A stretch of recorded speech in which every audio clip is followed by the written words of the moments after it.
where there's muskeg and walleye. Hi everybody, this is Jeff Adams from the Icebox Radio Theater, coming on to let you know about a very special dedication. We lost a close friend in the past year, Myron Howerlick, who was a singer, a songwriter, a collaborator. He played piano with us on many a live show, and as a matter of fact wrote our theme song that you're listening to right now, is sadly no longer with us. And we'd like to dedicate this season of Mystery on the Air 2018 and 19 to him. Myron, I know the Heavenly Band sounds quite a bit better now with you in it, but we still miss you very, very much. Thank you for all you've done, and this season is for you. But the Icebox Radio Theater is on the air. From International Falls, Minnesota, it's my favorite.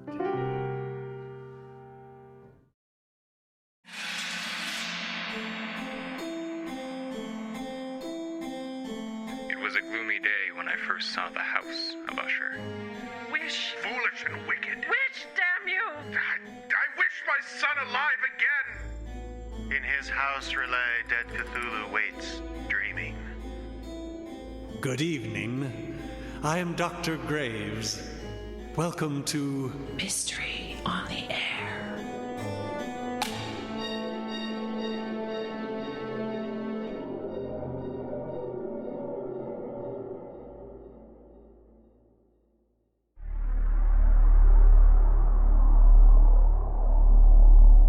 Good morning, one and all. What's this you say? The dark, mysterious, devilishly handsome Dr. Graves?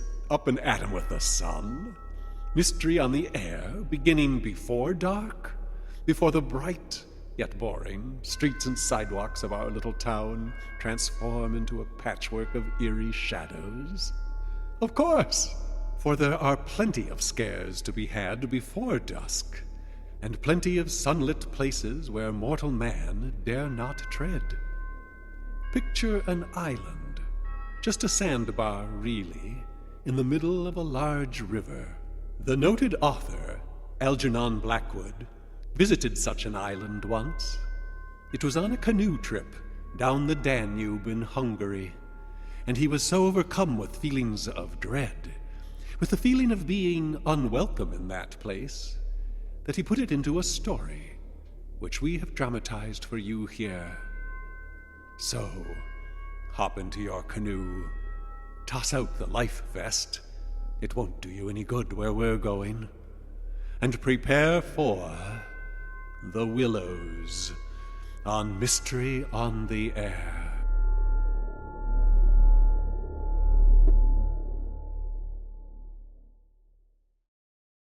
Paddle dip.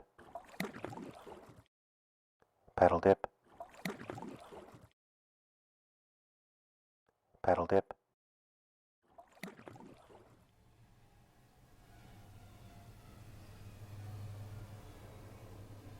Paddle dip. Paddle dip.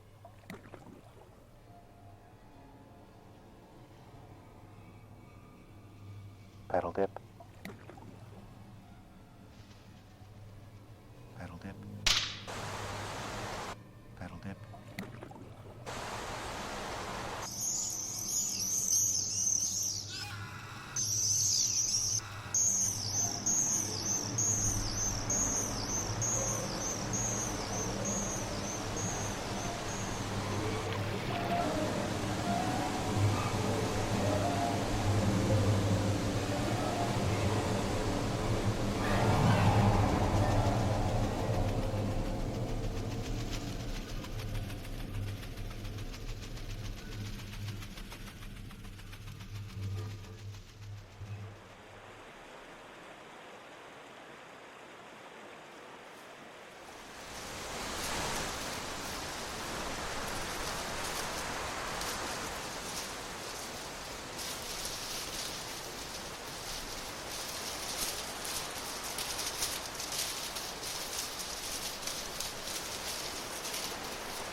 Sure. Paddle hard. Put your back into it.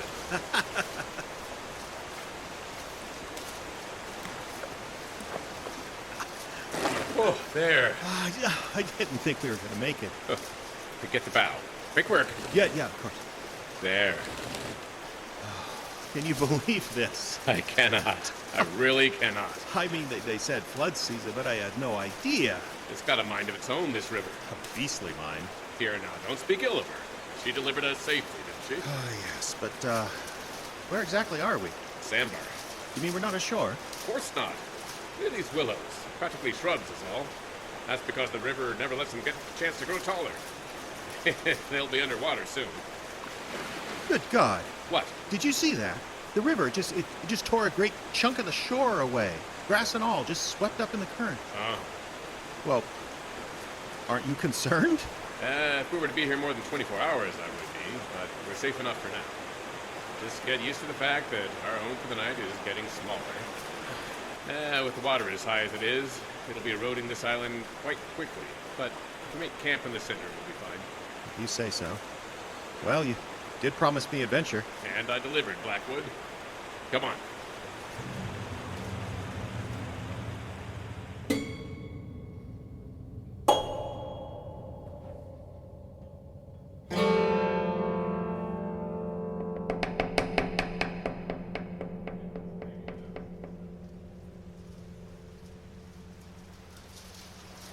What a river. It doesn't take any nonsense, does it? Do you suppose the flooding has reached its peak? Not just yet, but it hasn't far to go. While you were getting provisions up at Pressburg, I checked in at the trade office. The officer there warned me about this place. Oh? Yes, he warned us to stay on the main channel. There's no hard banks here, so the flood rises, the river spreads out through these marshes. If we follow the wrong tributary, we could find ourselves miles from anywhere. And when the water withdraws, we could be stranded. 20 miles from help in a sea of mud. We'd starve before we could walk out. Cheery thought. Well, I'm for moving on. What, tonight? No, I'm done for right now. Besides, you said this territory goes on for a while. Another 50 miles at least. Oh, that was good we made camp here. Still, it's... What? Have you ever seen a landscape more natural, yet more alien? Well, what do you mean? I don't know. Something about the feeling of the place. Look out there. All you can see are willow bushes and hundreds of small sandbar islands just like this one. There's no banks, there's no trees, no villages, red roof, fishing huts, nothing. It's like humans don't belong here, like something else has claimed this place. Yeah, well, you're a philosopher, I've always said. Yes. This has got to be the main channel, correct? I would think. 50 feet across if it's an inch. We should stay close to it. I don't... What's that? Where? There, in the river. It's a man. Can we reach him?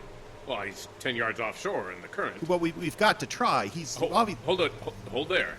Now watch. What? Look at how it bobs in the current. Yeah, we can't help. He's already drowned. Who is he? Probably a man from the village near here. Strange to just watch it float by and do nothing. Well, what else? Look! Did you see it? What happened? Well, eyes! I swear I saw 2 yellow eyes appear and then it dove below the water. What did? Well, the man, the drowned man. I mean... What is it? It's an otter. What? It was an otter. We had ourselves all worked up thinking some poor soul had drowned himself, and it was nothing but a common river otter. Are you sure? Of course. God. I thought... I don't know what I thought. You're quite sure? Well, of course. What else could it be? Shining yellow eyes and all? That is a relief. It's this place, you know. What? This place. It's fueled my imagination. Well, you'll have plenty of time for your scribbling later, Blackwood. Indeed. I have an idea this place won't leave me for some time. So desolate. Yes, you said. Alien, yet natural. That's it, exactly. Not entirely alien, though. Look there. What? The man out on the raft across the channel. That should ground you in reality. What's more down to earth than a common fisherman? What's he doing? What? Him, the man on the raft. What's he doing? Well, he's waving at us. One waves when one's on a boat, yes? He's shouting at us. Well, so he is. Can you, Not a word. I wouldn't understand the language anyway. It's his body language that troubles me. Perhaps he's angry, fancies himself king of this marsh. We are trespassers, Blackwood. No, he's not angry. Look. He's crossing himself. Over and over again. He's warning us, Swede. He's warning us.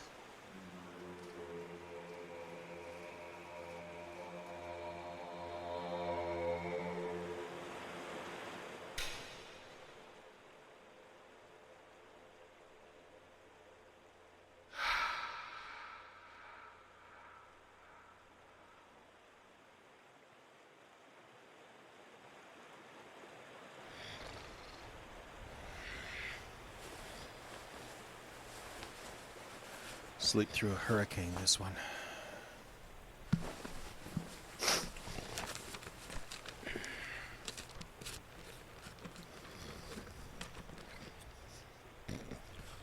My dearest Jacques, it is late where I am, near midnight, but sleep eludes me.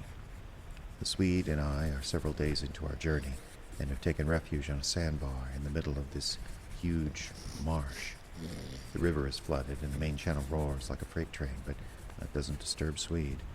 Similarly, the wind has not abated in over a day, but my companion slumbers on peacefully. It is aggravating to tell you the truth, but I know, that is, I fear, that in truth my traveling companion is not the cause of my glowering mood. It is this place. I have seen so much, Jacques. I have climbed the Alps and canoed across the Canadian wilderness. I saw a desert bloom in Africa and nearly died of thirst. But in none of my travels have I ever experienced a feeling of unending awe, of doom, nearly as I do in this place. We stood at the edge of the island this afternoon and looked out, and all we could see were willow bushes and rushing water. Straight to the horizon, nothing but the dappled sunlight on silver leaves or mud-brown channels of hurrying flood. It occurs to me that since there is no logical reason for human beings to be here, we may be the first to ever pass a night in this place. Because it is worthless land, this place belongs to nobody. And since it belongs to nobody, it belongs to the Willows. They are omnipresent, these willows. The tree in maturity can grow over 10 foot high, but here they never have the chance, or so the Swede informs me. The yearly floods wipe them out so that they are forever trapped in a cycle of rebirth and premature death, doomed to a stunted existence. Perhaps that is why I'm overcome by these feelings in the place. A feeling that I do not belong, and whatever is here is not welcoming. I think perhaps that... What is it? Something's outside the tent. Bull or bat or something. Go to sleep. I'm gonna check the supplies.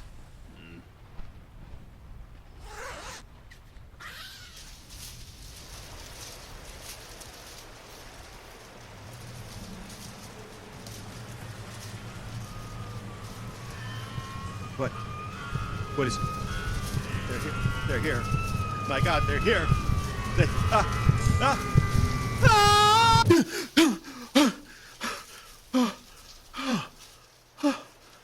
Good morning. What?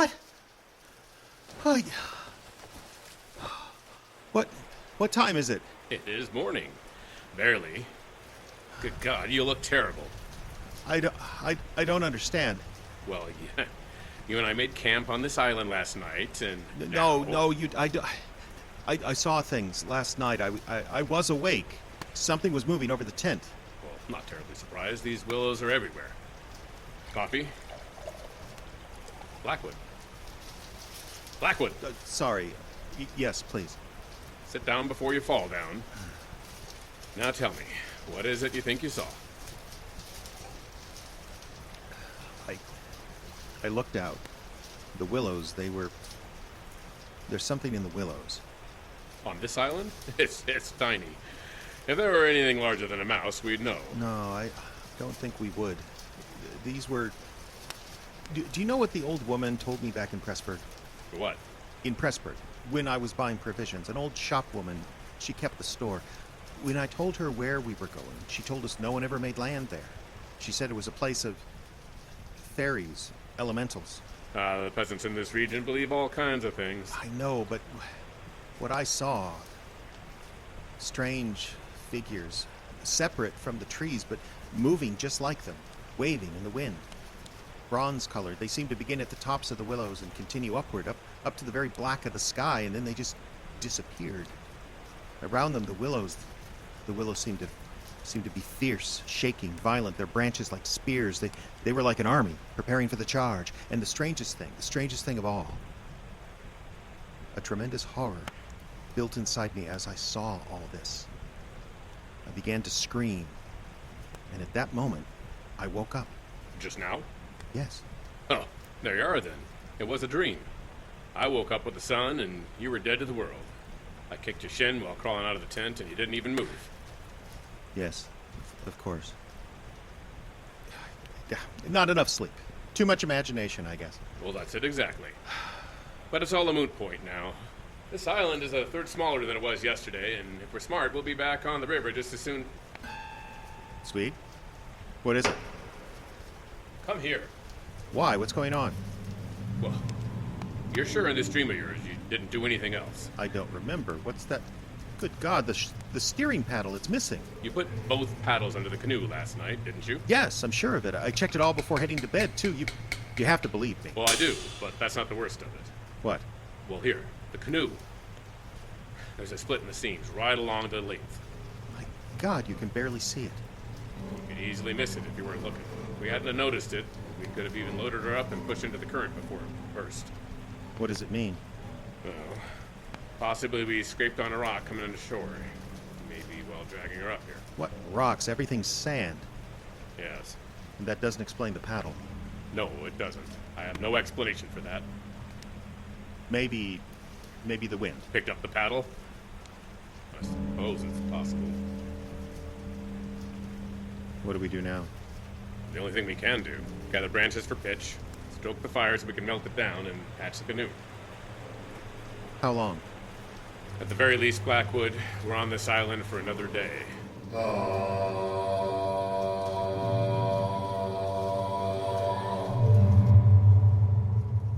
Dearest Jacques, after the events of this morning, Swede has grown sullen and quiet.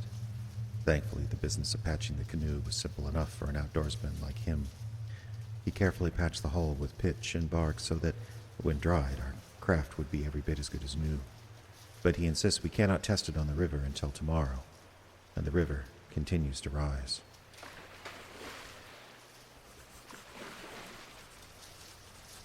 The island is less than half the size it was when we landed here yesterday. Since finishing the work on the canoe, there's been a marked change in Swede. As I write this, he's sitting on the ground some 10 meters away, staring at something. He's been there the better part of 15 minutes, muttering under his breath, but too quietly for me to hear. Thankfully, the wind is abated, but the current, the rushing of the river still makes it difficult to... Blackwood! What is it? Stow your damn pencil for a moment and come over here. What's the matter? Can you just... please?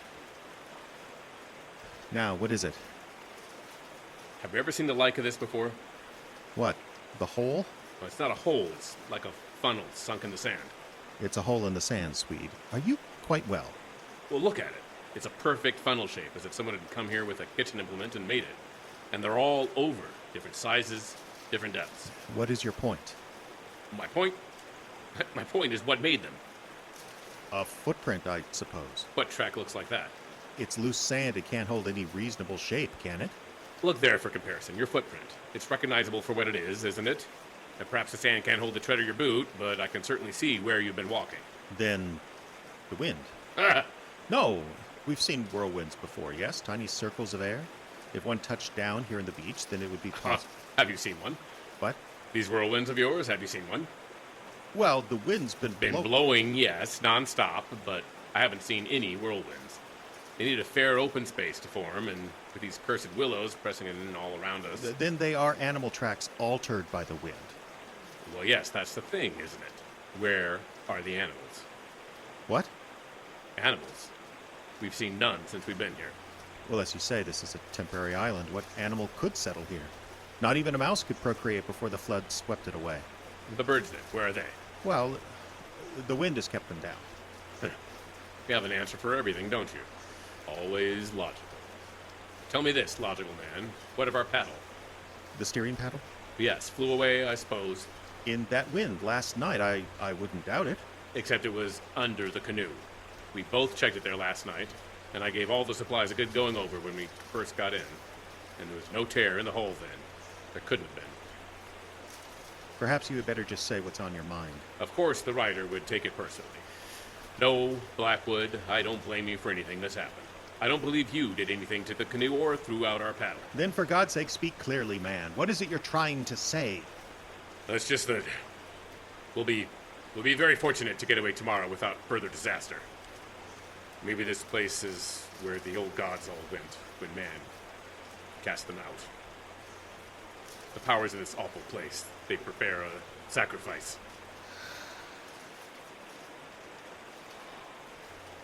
The conversation ended there abruptly. Swede rose from where he was sitting and moved toward the far side of the island. He mumbled something about looking for more firewood, and in an instant was gone. I was left to contemplate the retreating figure, the strange funnel-shaped holes, my visions of bronze specters from the night before, and all the rest. Meanwhile, the floodwaters continued to rise, and our island continued to be torn apart, bit by bit. And the Willows, the kings of this place, seemed to continue moving of their own accord. The wind had all but died, but they moved still.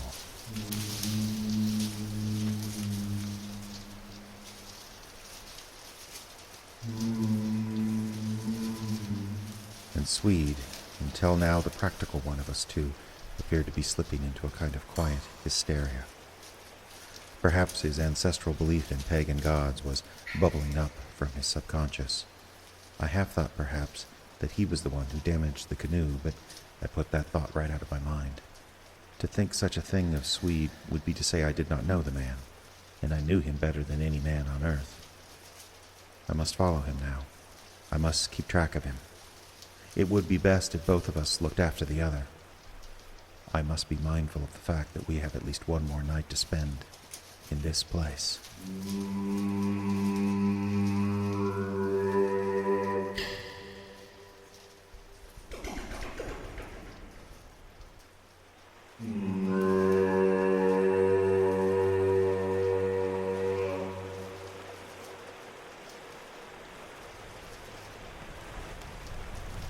Is there more wood? Some. It had to be driftwood here, of course. I'd like to burn a few of these willows. To green with sap, the driftwood will have to do. It's hardly dry. They smoke like I know. Can't seem to find a place to sit where the smoke doesn't find me. That's the way it is with campfires. So much damn smoke. Because the wood is wet. What are you thinking about?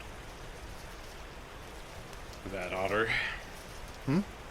That otter. The one we saw in the river the other night. Yes, well, shows you how lonely this place is. Otters are awfully shy creatures. I don't mean that. I mean, do you think it really was an otter? What else in the name of heaven?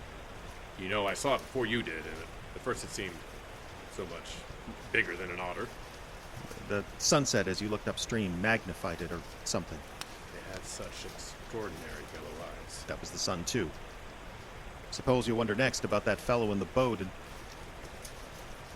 Well, what? Finish your thought. Nothing, it's nothing. Yeah, I did rather wonder, if you want to know. I wondered what that thing in the boat was. I remember thinking at the time it was not a man. The whole business seemed to rise quite suddenly out of the water. Look here now, this place. It's quite queer enough without going out of our way to imagine things. The boat was an ordinary boat, the man in it was an ordinary man, and they were both going downstream just as fast as they could lick, and that otter was just an otter, so don't let's play the fool about it. And for heaven's sake, don't go pretending you hear things because it gives me the jumps. And there's nothing to hear but the river and this cursed old thundering wind. The wind has stopped. You know what I mean. You fool. You utter fool. That's just the way all victims talk, as if you didn't understand just as well as I do. The best thing you can do is to keep quiet and try to hold your mind as firm as possible. This feeble attempt at self-deception only makes the truth harder when you're forced to meet it. Forced to meet what? I don't know what you're talking about. That they are here. Swede, I don't... Don't tell yourself that a rational man doesn't believe in things like this. That's what they want. They want you to deceive yourself, telling yourself that nothing's wrong. Don't. Just hold your mind still. Think of nothing. To think of them, even to think they don't exist, is to invite them in.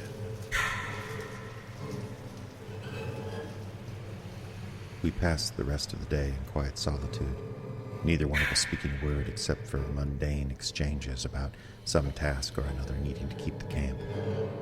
We tested the canoe for leaks and recaulked it again, tied and retied the tent ropes over and over. It was an attempt to keep busy, for I fear my companion's suggestion that a blank mind was our only salvation had completely overtaken me. After another test and another patch on the canoe, Swede declared that our craft would be ready tomorrow. My hackles rose at the thought of another night in this place, but the sun had already begun to set, so I resolved there was nothing for it, and turned my attention to the stew pot. We had onions, potatoes, a bit of bacon for flavor, and a loaf of fine black bread that could be broken up into it. It would make a most excellent supper, if I could only find my appetite. Swede? Huh? About ready here. Fetch that loaf of bread from my pack and we'll eat. All right. Your pack, you said? Yes, it should be in there. Well, there's no bread. What? There's no bread. That's impossible. I know it was there. I saw it just this morning. It's not there now. I don't understand. Don't you? Swede. Don't you understand? It's gone. And they've taken it. And there's not nearly as much oatmeal as before, too. Let me see. Well, there's enough for tomorrow anyway, and we can get lots more at Camorin or Gran. I hope to God so. I hope to God we are miles away from this place. Steady. We will be miles away. That's the spirit. Unless, of course, we're to be the first victims of the sacrifice.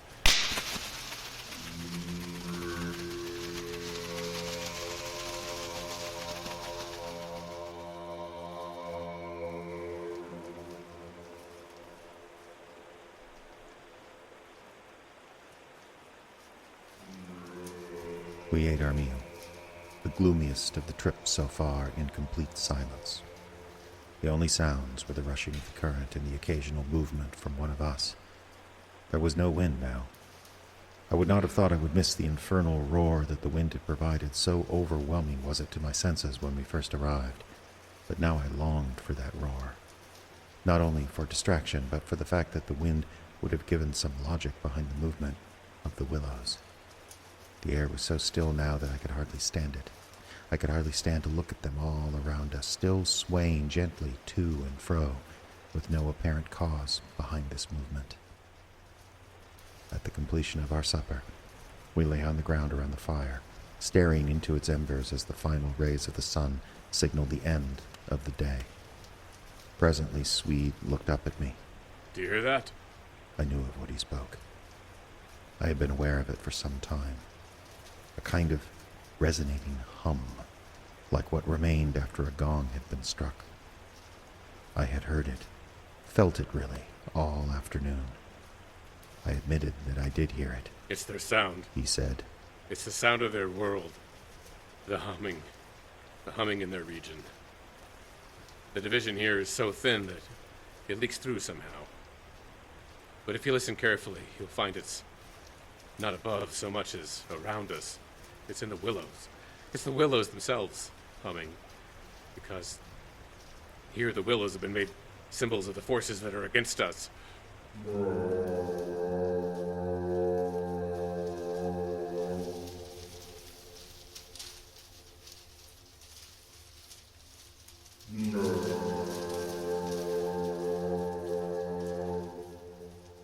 After that, the sun set. The river flowed. The strange hum continued to move around us in waves. By and by, we'd done all we could to distract ourselves and keep our minds blank and clear. We'd done every task necessary for leaving the next day. Multiple times we'd done them. The canoe, freshly patched, was checked. The provisions were guarded. Never was there a second that one of us didn't have the food pack within sight. Our remaining paddle was kept under the canoe, the handle sticking out so that we could reach out and touch it whenever we had a mind to. But still, my mind would wander. As much as I feared sleep, feared what my mind might do unfettered by the control I could exercise upon it, fatigue and nerves eventually overtook me, and I drifted off. When I woke up, the fire was somewhat lower, and Swede was missing. Swede? Swede! Good God, there you are. What are you doing? Mind the holes. What? Mind the holes, the funnel shapes. They're everywhere here. Away from the fire. There's no light. Step in one and you'll break your leg. Come back to the fire. No, you go ahead. I'll be along. What is it? They're fine. It's all fine. No, it's not. I can see it in your face. Damn it, man, take your own advice. Don't think of it. I can't help. You have to. The hum. It's getting louder. I swore I saw something in the willows just now. Trick of the light. Don't think of it. No. Swede. It's too late. They need a sacrifice. They have to have a sacrifice. Nonsense. No! Look! There! By the fire! God! It's them! It's them! Get back! Get back! Oh, damnable! Are you hurt? You fell on me. I think I might have cracked a rib. I'm sorry. It's no matter. Are you hurt? Scratched. The branches. Lucky we weren't impaled. Listen. What? It's gone. The hum, it's gone. What happened? I don't know. The fall, perhaps. What about it? Well, our minds were being overcome. We could not help it, could we? We were being overwhelmed. The fall into the branches, the pain of it cleared our minds. So, what did we see? Was it there? I don't know. Come. Swede remained quiet as we moved back toward the fire.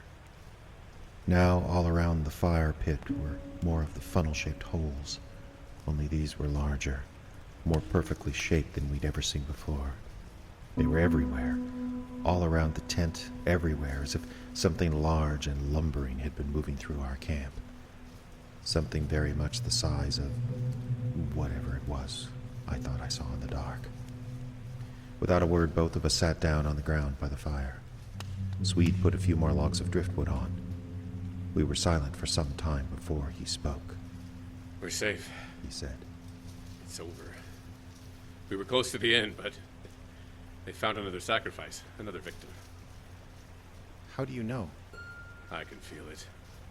Wait for daylight. At daylight, we'll know. At dawn, we moved out to the edge of the island, or what was left of it. What had been nearly an acre in size when we arrived had been torn down to a fraction of that, little more than a sandbar with a few remaining willows moving listlessly in the breeze. We moved along the edge for several minutes before Swede reached out with his hand and stopped me. There. Ahead. I looked out and saw a dark, crumpled figure laying in the sand, half in and half out of the water, his face down and turned away from us. As we approached it, it became obvious that it was the figure of a man, bloated in blue and sodden. By his clothes, we could tell it was a peasant. By the way he lay, we could tell he was long dead. We walked up next to it. They found it. A sacrifice. We can't. We shouldn't. Stop! Don't tempt fate further. We are the lucky ones. We should. He deserves a decent burial. On an island that's disappearing. He deserves something. Swede and I moved to grasp the body and pull it from the water, but as we touched it, we heard the hum. Only now there were several different pitches, different tones, all right on top of the body, and we could feel movement away, like tiny wings beating the air, just exactly as if our touching the corpse had disturbed many small animals at their work. But we could see nothing. Vin. The current shifted, and the body rolled over so that we could see the front for the first time. His face stared up at us. His garments were ripped away so that his chest was bare. And all over him, wherever there was fully exposed flesh, there were holes. Funnel-shaped holes burrowing into him. Their mark. Their awful mark. When I looked back to the body, the current had shifted again and done its work. The body had been swept away into midstream and was already beyond our reach. We watched as the current took it away.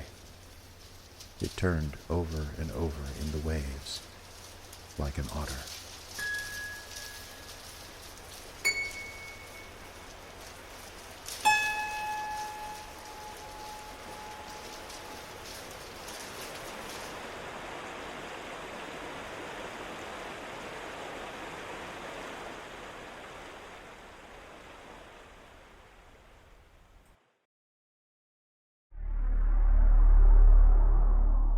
Ah, yes. Takes me back to my boyhood days at Camp Guillotine on the shores of Lake Shooty Stabby. Canoe races in the lake's whirlpool, archery practice at the local old folks' home, and every night singing around the campfire while the winner of the lottery roasted slowly on a spit. There's nothing like the great outdoors to make you feel alive, even if you're not. The Willows was based on the story by Algernon Blackwood, audio adaptation by Jeffrey Adams. The cast included James Yunt as Swede and Jeffrey Adams as Blackwood.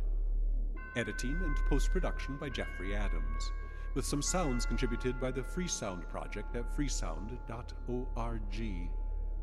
This program, copyright 2019, by the Icebox Radio Theater, which is solely responsible for its content.